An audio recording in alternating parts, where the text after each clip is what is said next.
പുഴുവും ഒരുതരം വണ്ടും കാണും, വണ്ടും ഉറുമ്പും എല്ലാം കാണും. ഇതിനെല്ലാം അരച്ച് കലക്കിയാട്ടോ ഇത് കഴിക്കുന്നത്. അപ്പോൾ ഉണങ്ങിയിരിപ്പുണ്ട്. ഉണങ്ങി കഴിയുമ്പോൾ നമുക്ക് ചോക്ലേറ്റ് ഒന്ന് ഉണ്ടാക്കി നോക്കാം. അറിയാവുന്ന പുലികൾ കമൻറ്റ് രൂപേണ അതിൻ്റെ അടിയിലിട്ട് കഴിഞ്ഞാൽ എങ്ങനെയാണെന്നറിയാം. നമുക്കൊന്ന് കലക്കി ഉണ്ടാക്കി നോക്കാം, എങ്ങനെയുണ്ടെന്ന് അറിയാമല്ലോ, സാധനം ഉണ്ടല്ലോ. അപ്പോൾ നമുക്ക് ബിസിനസ് രൂപേണ നമുക്ക് ശ്രമിച്ച് നോക്കാം. അല്ലെങ്കിൽ ഒറിജിനൽ ചോക്ലേറ്റ് നമുക്ക് ഉണ്ടാക്കുവാണെങ്കിൽ നിങ്ങൾക്ക് വാങ്ങിക്കില്ലേ? ഹലോ, നമസ്കാരം. അപ്പോൾ ഇന്നത്തെ പരിപാടി നല്ല മഴയാട്ടോ. നിങ്ങളുടെ നാട്ടിലൊക്കെ മഴയുണ്ടോ? എല്ലായിടത്തും മഴയായിരിക്കും. അപ്പോൾ നല്ല മഴയുടെ സമയം. അപ്പോൾ മഴയുണ്ടോ എന്ന് ചോദിക്കണ്ടല്ലോ. ഇന്നത്തെ പരിപാടി എന്ന് വെച്ചാൽ നമ്മുടെ പുലിക്കുട്ടിയുടെ മണ്ട ഇരിക്കുന്നുണ്ടോ, വി ബോർഡ്. ഇത് എന്തിനാണെന്ന് ചോദിച്ചു കഴിഞ്ഞാൽ നമ്മുടെ കൊക്ക ഉണങ്ങുന്ന സ്റ്റോറിൻ്റെ മണ്ടയിലിട്ടത് അത് പൊട്ടിപ്പോയി, 4-5 കൊല്ലം ആയതാണ്. അപ്പോൾ അതിൻ്റെ ഇടയ്ക്കൂടെ പുകയെല്ലാം കയറി, അല്ലെങ്കിൽ നമ്മൾ ഇതിൻ്റെ മണ്ടയിൽ കൊണ്ട് കൊക്ക ഇടുമ്പോൾ ഒടിഞ്ഞ് താഴട്ടെങ്ങാനും പോയാൽ തീക്കകത്ത് പോകും. അപ്പോൾ അതുകൊണ്ട് രാവിലെ പോയി 2 ഷീറ്റ് മേടിച്ച് 8-4 2 ഷീറ്റ് കേട്ടോ. അപ്പോൾ അത് മഴയായതുകൊണ്ട് ഇത് എടുക്കത്തില്ല, മറ്റേ പഴയ ഷീറ്റൊന്നും എടുത്ത് മാറ്റണം. അപ്പോൾ അതിൻ്റെ പരിപാടിയൊക്കെ ആയിട്ട് ഇങ്ങനെ ഞാൻ ഇതിൻ്റെ ഫുൾ ഡീറ്റെയിൽ കാണിച്ചു തരാം. ഈ കൊക്ക ഉണങ്ങുന്ന സ്റ്റോർ നമുക്ക് സിമ്പിളായിട്ട് ഉണ്ടാക്കാം കേട്ടോ. നമ്മുടെ സ്റ്റോർ സിമ്പിളായിട്ടുള്ള പരിപാടിയേ ഉള്ളൂ. നമുക്ക് മഴക്കാലത്ത് ഉണങ്ങിയെടുക്കാം, പച്ചയ്ക്ക് കൊടുക്കാതെ തന്നെ ഉണങ്ങി കൊടുക്കാൻ താല്പര്യമുള്ളവർക്ക് ഉണങ്ങി കൊടുക്കാം, വിറകുള്ളവർക്ക് കേട്ടോ. അപ്പോൾ ഇത് വലിയ പാടൊന്നുമില്ല, ഞാനത് കാണിച്ചു തരാം. നമ്മുടെ നിലവിലുള്ള സ്റ്റോർ ഇതാണ് കേട്ടോ. ഇതാണ് ഇതിൻ്റെ പരിപാടി, ഇതിൻ്റെ ടെക്നോളജി ഇതാണ്. നിസ്സാര പരിപാടിയേ ഉള്ളൂ. നമ്മുടെ ഒരു നെഞ്ചൊപ്പം, അതായത് ഒരു നെഞ്ചൊപ്പം തന്നെ വരത്തില്ല, ഒരു കട്ട വെച്ച് പൊക്കിയിട്ട് ഇതിൻ്റെ മണ്ടയിൽ ഈ വി ബോർഡ്, അതായത് 8 mm വി ബോർഡ് ഇട്ടേക്കുന്നത് മാത്രമേ ഉള്ളൂ. അപ്പോൾ അതിൻ്റെ അത് ഒടിഞ്ഞു പോകാതെ അടിയിൽ കൂടെ ക്രോസൊക്കെ ഇടണം. അതൊക്കെ നിങ്ങൾക്ക് എല്ലാവർക്കും അറിയാവുന്നതല്ലേ, ഒന്നും പറഞ്ഞു തരേണ്ട കാര്യമില്ല. അപ്പോൾ ഇതിൻ്റെ മണ്ടയിൽ നമ്മൾ ഈ മഴക്കാലം അല്ലാത്തത് കൊണ്ട് സാധാരണ വെയിലത്തിട്ടാണ് ഇത് കൊക്ക ഉണങ്ങുന്നത്. അപ്പം ഞാൻ ഈ എല്ലാ വീഡിയോയ്ക്കതും പറയാം, ചുരുക്കി പറയാൻ സത്യമായിട്ട് എനിക്ക് അറിയത്തില്ല കേട്ടോ. ഇങ്ങനെയാണ് ഞാൻ പറയുന്നത്, ഇങ്ങനെയാണ് നമ്മുടെ രീതി. അപ്പോൾ ഇതിൻ്റെ മണ്ടയിൽ കുറച്ച് സാധനങ്ങളൊക്കെ ഇരിപ്പുണ്ട്. ഇത് നമ്മൾ മരുന്നടിക്കാനും പരിപാടി ഇവിടെയാണ്, മരുന്ന് കൂട്ടലും പരിപാടികളൊക്കെ ഇവിടെയാണ്. അപ്പോൾ ഇതിൻ്റെ സംഭവങ്ങളെല്ലാം നമ്മൾ എടുത്ത് മാറ്റുന്നു, ഇതിൻ്റെ മണ്ടയിൽ ഇടുന്നു. ഇതിൻ്റെ മണ്ടയിൽ കൊക്കോക്ക നിരത്തും, നല്ല ക്ലിയർ ആയിട്ട് നിരത്തും. ഇതിൻ്റെ മണ്ടയിൽ 100 കിലോയോളം നമുക്ക് കയറും, ഇത്തിരി കട്ടിക്ക് ഇട്ടാൽ കേട്ടോ. ഇതിൻ്റെ അടിയിൽ എന്നിട്ട് ഒരു ചെറിയ വേറെ ഗ്യാപ്പൊന്നും ഉണ്ടാക്കില്ല, പുക പോകാനൊരു ഗ്യാപ്പും, അതുപോലെ തന്നെ നമുക്ക് വിറകൊക്കെ ഇടാനുള്ള ഇവിടെ ഒരു ചെറിയൊരു വാതിൽ പോലെ ചെറുത്, വളരെ കുഞ്ഞായിട്ട് ഇതുണ്ടോ, ഇത് നമുക്ക് കുനിഞ്ഞതിൻ്റെ അകത്ത് കയറാവുന്നേ ഉള്ളൂ. അതുപോലെ സെറ്റപ്പ് ആക്കുക, ഇതിൻ്റെ ഡോറ് ക്ലോസ് ചെയ്യുന്ന രീതിക്ക്. അപ്പോൾ തീ കത്തിക്കുക, നല്ല വിറകൊക്കെ ഇട്ട് തീ കത്തിച്ച് കഴിഞ്ഞാൽ അവിടെ ഇരുന്ന് കത്തിക്കുള്ളൂ. നമുക്ക് മാക്സിമം ഇടയ്ക്ക് 1, 2, 3 തവണ ഇളക്കി കൊടുത്തു കഴിഞ്ഞാൽ അത് ഒരു 2 ദിവസം കൊണ്ട് ഉണങ്ങും.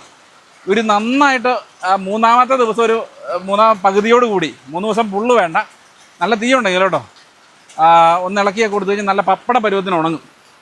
അപ്പോൾ ഇതേ ഉള്ളൂ. നമുക്ക് നിസ്സാരമായിട്ട് ഈ സംഭവം ആർക്ക് വേണമെങ്കിലും വീട്ടിൽ തന്നെയാണല്ലോ സ്റ്റോർ ഉണ്ടാക്കുക. ഈ കട്ട വയ്ക്കാൻ മാത്രം പഠിച്ചാൽ മതി.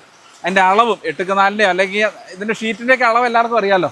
ആ ഒരു അളവ് നോക്കി നമ്മൾ മേടിച്ച് കഴിഞ്ഞാൽ നമുക്ക് തന്നെ ഉണങ്ങിയെടുക്കാം, വലിയ പാടൊന്നുമില്ല. അപ്പോൾ ഇതാണ് ഇതിൻ്റെ പരിപാടി. ഞാൻ ഇനി ഞങ്ങളിതിൻ്റെ ഷീറ്റ് ഇടുന്ന പരിപാടിയിലോട്ട് കിടക്കട്ടെ കേട്ടോ. അപ്പോൾ ഇതോടൊപ്പം തന്നെ ഇതിനേക്കാൾ എളുപ്പ രീതിയിൽ സ്റ്റോർ ഉണ്ടാക്കാൻ അറിയാവുന്നവരൊന്നും പറഞ്ഞു തരണം കേട്ടോ. ഇതിൻ്റെ അടിയിൽ ഒറിജിനൽ സ്റ്റോർ ഇങ്ങനെയല്ല, എന്നാലും നമ്മളിത് എളുപ്പ രീതിക്ക് ഉണ്ടാക്കുന്നുള്ളൂ. ഇതിനേക്കാൾ സിമ്പിളായിട്ട് അറിയാവുന്നവരൊക്കെ ഉണ്ടെന്ന് കമൻറ്റ് ചെയ്യണം. ഈ മെറ്റലിൻ്റെ ഷീറ്റ് ഇട്ടാൽ നല്ലതാണ്, പക്ഷേ മെറ്റലിൻ്റെ ഷീറ്റ് പെട്ടെന്നേ ഉണങ്ങിപ്പോവും, ഉണങ്ങിയല്ല കരിഞ്ഞോ ഒക്കെ പോകാനുള്ള സാധ്യതയുണ്ട്. അപ്പോൾ അതുകൊണ്ട് തന്നെ ഈ വി ബോർഡ് വാങ്ങിക്കുന്നത്. അപ്പം ഇതിൻ്റെ ടെക്നോളജി ഇതിനേക്കാളും പെട്ടെന്ന് സെറ്റാകുന്ന ടെക്നോളജി അറിയാമെങ്കിൽ ഒന്ന് പറഞ്ഞു തരണം. അപ്പം ഞങ്ങൾ സംഭവം കൊണ്ടുവന്ന് ഇവിടെ സെറ്റ് ചെയ്തു. വളരെയധികം ബുദ്ധിമുട്ടി കേട്ടോ, സത്യമായിട്ടും പറയാം. നല്ല വെയിറ്റ് ഉണ്ട് ഈ സാധനത്തിന്. ഇതിൻ്റെയൊക്കെ വെയിറ്റ് ഇതിൻ്റെ ജോലി ചെയ്യുന്നവർക്ക് അറിയാം. പക്ഷെ നമുക്കിത് സ്ഥിരമായിട്ട് ചെയ്യാത്ത ജോലി ആയതുകൊണ്ട് ഭയങ്കര പാടാണ്. അപ്പോൾ നമ്മൾ പഴയതെടുത്ത് മാറ്റിയതുകൊണ്ട് തന്നെ ചെറിയ ഗ്യാപ്പുണ്ട്. അപ്പോൾ നമ്മൾ ആ ഭാഗത്തൂടെ ചെറിയ ഈ സിമെൻറ്റ് കട്ട ഇവിടെ തന്നെ വെച്ചിരുന്ന കേട്ടോ. ഇങ്ങനെ നിരത്തി അങ്ങ് വെച്ച് കഴിഞ്ഞാൽ അവിടെ അങ്ങ് ഫില്ലായിക്കോളും. അപ്പം ഞങ്ങൾ നല്ല ഇത് മറ്റേത് മൊത്തം പൊട്ടിപ്പോയിരുന്നു കേട്ടോ. പൊട്ടി ഇതിൻ്റെ മണ്ടയിൽ നമുക്ക് ഇടത്തില്ലോ, കായിട്ട് കഴിഞ്ഞാൽ അകത്തോട്ട് പോകും. ഇനി വേറൊന്നുമില്ല, ഇതിൻ്റെ മണ്ടയിൽ നമ്മൾ കായ ഇടുന്നു, കൊക്കോക്കായ ഇടുന്നു, അടിയിൽ നിന്ന് തീ കൊടുക്കുന്നു, ഇളക്കി കൊടുക്കുന്നു ഇടയ്ക്ക്. അപ്പം ഞങ്ങളുടെ ചെറിയ സ്റ്റോറിൻ്റെ സെറ്റപ്പ് ഇതാട്ടോ. ഇതിൻ്റെ മണ്ടയിൽ ഇങ്ങനെ വെച്ച് കഴിഞ്ഞാൽ സെറ്റായി ഇരുന്നോളും, ഇടയ്ക്കൂടെ ചൂട് പോകത്തില്ല. പെട്ടെന്ന് തീരുമെന്ന് വിചാരിച്ചോട്ടോ, പക്ഷെ നടക്കില്ല. ഒന്നാമതേ നമുക്കിതിൻ്റെ എക്സ്പീരിയൻസ് ഇല്ല, അതല്ല ഞാനും വൈഫും കൂടെയാണ്. അപ്പോൾ അവർക്ക് ഇച്ചിരി ആരോഗ്യക്കുറവുണ്ടല്ലോ, അതിൻ്റെ ഒരു ബുദ്ധിമുട്ടും കൂടെ വന്നു. എന്നാലും കുഴപ്പമില്ല, മാക്സിമം എഫേർട്ട് എടുത്ത് അവളും കൂടെ പിടിച്ച് ഞങ്ങൾ രണ്ടുപേരും, പിള്ളേരൊക്കെ സ്കൂളിൽ പോയേക്കാം, മൂത്ത ആൾ ഇവിടെ ഇല്ല. അപ്പോൾ ഞങ്ങൾ രണ്ടുപേരും കൂടെ സെറ്റ് ചെയ്തു. നന്നായിട്ട് മടുത്തു. ഉച്ചയായി. ഇനിയിപ്പോൾ ഇതിൻ്റെ മണ്ടേ കൊക്കോ ഇട്ട് തീയിട്ട് ഉണക്കണം. ഇത് കൃത്യം ഭയങ്കര മഴയായിപ്പോയി, അതിനു വെച്ചാൽ ഇത് നനയും കൂടെ ചെയ്തു. അപ്പോൾ അതിൻ്റെ വെയിറ്റും കൂടെ ആയപ്പം നല്ല ബുദ്ധിമുട്ട്, ശരിക്കും ബുദ്ധിമുട്ട് കേട്ടോ. എത്ര ബുദ്ധിമുട്ടിയാലും ഞങ്ങൾ ആ സാധനം വർക്ക് കംപ്ലീറ്റ് ചെയ്തു. അതിനകത്ത് ഞങ്ങൾ സ്വയം അഭിമാനിക്കുക. ഇങ്ങനെ ഇതിനേക്കാളും പെട്ടെന്ന് സിമ്പിളായിട്ട് ഉണങ്ങുന്ന പരിപാടി, അതായത് ചിലവ് നമുക്ക് അധികം കൊടുക്കാൻ പറ്റത്തില്ല. ഒത്തിരി ചിലവായി കഴിഞ്ഞാൽ നമുക്ക് ഈ കൊക്കോയിൽ നിന്ന് ഇത്രയൊക്കെ അല്ലേ 300 രൂപയ്ക്ക് കിട്ടുള്ളൂ. 300, 320 വരെ മാക്സിമം ഉള്ളൂ. നമുക്ക് ഓവറായിട്ട് ഇതിനകത്ത് പൈസ മുടക്കിയിട്ട് കാര്യമില്ല. അപ്പോൾ നമുക്ക് ഉള്ള കൊക്കോ മഴക്കാലത്ത് ഉണങ്ങിയെടുക്കാനുള്ള ഒരു ടെക്നോളജി. ആയിട്ടൊരു കാര്യം പറയാം, ഇത് ഇങ്ങനെ എല്ലാം മൊത്തം കുളമായി കിടക്കുന്ന എന്നാന്ന് തെറ്റിദ്ധരിക്കരുത്. കുറേ ചാക്കുകളൊക്കെ കേട്ടോ, പിന്നെ വളങ്ങളും ചാക്കുകളും ഗ്രീൻ നെറ്റും അങ്ങനെയുള്ള സാധനങ്ങളാണ്. ഇതിൻ്റെ മണ്ടയിൽ കുറേ നമ്മൾ ഈ ഉണങ്ങാത്ത സമയത്ത് ഇതിൻ്റെ മണ്ടയിൽ കുറേ അടുക്കി വെക്കും. അതെല്ലാം കൂടെ പെറുക്കി താഴെ വെച്ചാൽ ഇനി ഇവനെ മൊത്തത്തിലൊന്ന് ക്ലീൻ ആക്കണം. അപ്പോൾ നമ്മുടെ സ്റ്റോറ് തയ്യാറായിട്ട് അതിൻ്റെ മണ്ടയിൽ കൊക്കോക്ക പുളിപ്പിച്ചിട്ടുകൊണ്ടിരിക്കട്ടെ. നിങ്ങൾ പുളിപ്പിച്ച കൊക്കോ കാണാത്തവർ വേണേൽ കണ്ടോ, ഇതുണ്ടോ ഇങ്ങനെ ഇരിക്കട്ടെ. പുളിച്ച് കഴിയുമ്പോൾ ഇതൊരു 6 ദിവസം പുളിച്ചതാണ്. പുളിച്ച് കഴിയുമ്പോൾ ഈ ഒരു കളർ വരും. ഇവനെ ഇതിനകത്ത് നിറച്ച് കഴിഞ്ഞ ദിവസം ഒരു വീഡിയോ ഇട്ടപ്പോൾ ഒരു ചേട്ടൻ പറയുന്നത് കേട്ടോ, ഒരു ഫോളോവറാണ്, ആ പുള്ളി പറയുന്നത് കേട്ടോ അത് അറിയത്തില്ലാഞ്ഞിട്ടാ പുള്ളി പറഞ്ഞിട്ട് ഇതൊന്ന് വൃത്തിയായിട്ട് ഉണ്ടാക്കിക്കൂടെയെന്ന്. ഇതിങ്ങനെയാണ് കേട്ടോ ഇരിക്കുന്നത്. ഇതിൻ്റെ സെറ്റപ്പ് ഇങ്ങനെയാണ്. നമ്മൾ കഴുകി ക്ലിയർ ആക്കുകയല്ല ചെയ്യുന്നത്. ഇതിനകത്ത് നമ്മൾ കൈയിട്ട് വാരി കഴിഞ്ഞാൽ നിറച്ച് പുഴുക്കളാണ്. ഈ സാധനം വെച്ചിട്ടാണ് ചോക്ലേറ്റ് ഉണ്ടാക്കുന്നത്. അപ്പോൾ ഇവനെ നമുക്കിതിൻ്റെ മണ്ടയിലൊരു 100 കിലോയോളം ഇടാം. ഇതൊരു ശക്കലം കട്ടിക്കിട്ടാലും കുഴപ്പമില്ല, കാരണം അടി തീ ആയതുകൊണ്ട് കുഴപ്പമില്ല. ഇത് നല്ല ചൂടാണ്. ഇതിനകത്ത് കൈയിട്ട് കഴിഞ്ഞാൽ നല്ലപോലെ ചൂടുണ്ട്. ആവി പറക്കും. നിങ്ങൾക്ക് കാണാൻ പറ്റുമെന്ന് അറിയത്തില്ല, ആവി പറക്കുന്നുണ്ട്. അപ്പോൾ അത് പുളിച്ച് നല്ല സെറ്റായി. നമ്മളിതിനകത്ത് ഇതിൻ്റെ ഞെക്കി കഴിയുമ്പോൾ ഒരു വയലറ്റ് കളർ വരും. ഇതുണ്ടോ, നമ്മളിത് പുളിച്ചോ എന്ന് ടെസ്റ്റ് ചെയ്യുന്നതുകൊണ്ട് ഇതൊരു വയലറ്റ് കളർ വരുന്നുണ്ടോ? ഞാൻ വേറെ ഞെക്കി കാണിക്കാം. ഞെക്കി കഴിയുമ്പം വയലറ്റ് കളർ വരും, വയലറ്റ് വെള്ളം അതിനകത്ത് വരും. അപ്പോൾ അത് നമ്മൾ തയ്യാറായി നടത്തും. നമ്മളിതിൻ്റെ ഇത് കാരണം ഞെക്കാൻ പറ്റുന്നില്ല, തെറ്റിപ്പോവുക. വയലറ്റ് വെള്ളം ഇങ്ങനെ തെറിക്കും. അപ്പം നമുക്കിത് തയ്യാറായി എന്നാണ് അർത്ഥം. അല്ലെങ്കിൽ നമുക്ക് ഈ കളർ കണ്ടു കഴിഞ്ഞാൽ അറിയാം.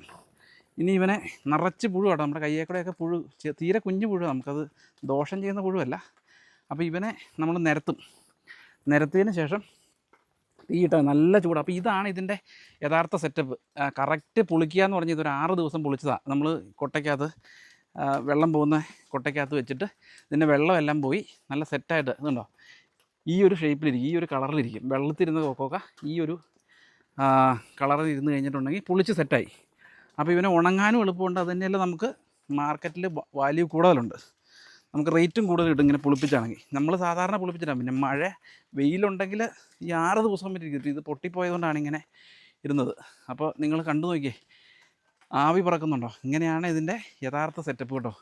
ആവി പറക്കുന്നത് കാണുന്നുണ്ടോ? ഇതുപോലെ നല്ല ചൂടുണ്ട്. അപ്പോൾ ആവി പറക്കുന്നത് കാണുന്നില്ല. അപ്പോൾ നല്ല ചൂടായിട്ടായിരിക്കുന്നത്. ഈ മഴക്കാലത്തും ഇത് പൊളിച്ച് അതിൻ്റെ സെറ്റാകുന്ന ഭാഗമാണ്. അപ്പോൾ നമ്മൾ ഇതുകൊണ്ട് ഇതുപോലെ കൊട്ടയ്ക്കകത്ത് ഇട്ട് വെച്ചിരിക്കുക. ഇത് കാണിച്ച് ഇതിനകത്ത് പുഴു ഉണ്ടെങ്കിൽ കാണിച്ച് അടുത്ത് വന്നാൽ കാണാം. പുഴുവും ഒരുതരം വണ്ടും കാണും, വണ്ടും ഉറുമ്പും എല്ലാം കാണും. ഇതിനെല്ലാം അരച്ച് കലക്കിയാട്ടോ ഇത് കഴിക്കുന്നത്. നമ്മളിവനെ കഴുകി എടുക്കത്തൊന്നുമില്ല. വേറൊരു ചേട്ടൻ പറഞ്ഞതുകൊണ്ട് ഞാൻ പറഞ്ഞതേ ഉള്ളൂ. ഇവനെ സെറ്റാക്കി എടുത്ത് കണ്ടു കഴിഞ്ഞാൽ കേട് പോലെ തോന്നില്ല. നല്ല കൊക്കോയാണ്, കാരണം ഇപ്പോൾ കേട് സമയമല്ലല്ലോ, നല്ല കൊക്കോ തന്നെയാണിത്. അപ്പോൾ ഇതിനകത്ത് നിറച്ച് പുഴുക്കളുണ്ട്, ചെറിയ പുഴുവാണ്, ആവി പറക്കും കേട്ടോ. അപ്പോൾ ഇവനെ ഉണങ്ങി കഴിഞ്ഞ ദിവസം ഇത് നമുക്കൊന്ന് ചോക്ലേറ്റ് ഉണ്ടാക്കി കൊണ്ടുവന്നു. ഞങ്ങൾ കാണിച്ചു തരാം ചോക്ലേറ്റ് ഉണ്ടാക്കുന്നത്. ഞങ്ങൾക്ക് അറിയത്തില്ല, നമുക്ക് യൂട്യൂബ് നോക്കി നമുക്ക് എല്ലാവർക്കും കൂടെ ഒന്ന് നോക്കാം. ചോക്ലേറ്റ് ഉണ്ടാക്കാൻ അറിയാവുന്ന ഒരു കമൻറ്റ് രൂപേണ ഒന്ന് പറയണം കേട്ടോ. ഇത് മറ്റേ ഡാർക്ക് ചോക്ലേറ്റ്, ഈ സാധനത്തിന് കയ്പ്പാണല്ലോ. നമുക്ക് എന്തായാലും ഡാർക്ക് ചോക്ലേറ്റ് ഉണ്ടാക്കാം. അപ്പോൾ അറിയാവുന്നവർ ഇതിൻ്റെ പുലികളുണ്ടല്ലോ, കുക്കിങ്ങൊക്കെ അറിയാവുന്ന പുലികൾ, അപ്പം അവർ അറിയാവുന്നവർ കമൻറ്റ് ചെയ്യാൻ. ഞങ്ങൾ നേരത്തെ ഒന്നും ഉണ്ടാക്കിയിട്ട് പാളിപ്പോയി കേട്ടോ, തിന്നാൻ പറ്റത്തില്ല, പോയി. ഉണങ്ങി കഴിയുമ്പം നല്ല മണം. ഈ ഒരു നമുക്ക് ഇപ്പം കണ്ട അറപ്പ് തോന്നുമായിരിക്കും, നിങ്ങൾക്ക് അറപ്പ് തോന്നും, ഞങ്ങൾക്ക് അങ്ങനെ അറപ്പ് തോന്നുന്നില്ല കേട്ടോ. കാരണം നമുക്കിത് കൈകാര്യം ചെയ്ത് ശീലമാണ്. ഇത് ഇങ്ങനെയാണ് ഇതിൻ്റെ പരിപാടി എന്നറിയാമല്ലോ. ഇത് ഉണങ്ങി കഴിയുമ്പം ഈ തന്നെ ബ്രൗൺ കളറിൽ നല്ല സ്മെല്ലായിരിക്കും, നല്ല ചോക്ലേറ്റിൻ്റെ മണം വരും. ചോക്ലേറ്റിൻ്റെ യഥാർത്ഥ മണമല്ല, എന്നാലും നല്ല മണമാണ്. അപ്പം നമുക്ക് ഇവനെ ഉണങ്ങി കഴിയുമ്പോൾ നമുക്ക് ചോക്ലേറ്റ് ഒന്ന് ഉണ്ടാക്കി നോക്കാം. അറിയാവുന്ന പുലികൾ കമൻറ്റ് രൂപേണ അതിൻ്റെ അടിയിലിട്ട് കഴിഞ്ഞാൽ എങ്ങനെയാണെന്നറിയാം. സാധാരണ നമുക്കറിയാം, വറുത്തിട്ട് പൊടിച്ച് അതിൻ്റെ കൂടെ പഞ്ചസാരയൊക്കെ ഇട്ട് നമുക്കൊന്ന് കലക്കി ഉണ്ടാക്കി നോക്കാം, എങ്ങനെയുണ്ടെന്ന് അറിയാമല്ലോ, സാധനം ഉണ്ടല്ലോ. അപ്പോൾ നമുക്ക് ബിസിനസ് രൂപേണ നമുക്ക് ശ്രമിച്ചു നോക്കാം. ഈ സാധനത്തിന് ഇത്രയല്ലേ വിലയുള്ളൂ. അപ്പോൾ ചോക്ലേറ്റ് ഒറിജിനൽ ഒറിജിനൽ കാഡ്ബറി അല്ലെങ്കിൽ ഒറിജിനൽ ചോക്ലേറ്റ് നമുക്ക് ഉണ്ടാക്കുവാണെങ്കിൽ നിങ്ങൾക്ക് വാങ്ങിക്കില്ലേ? നമുക്ക് നോക്കാം.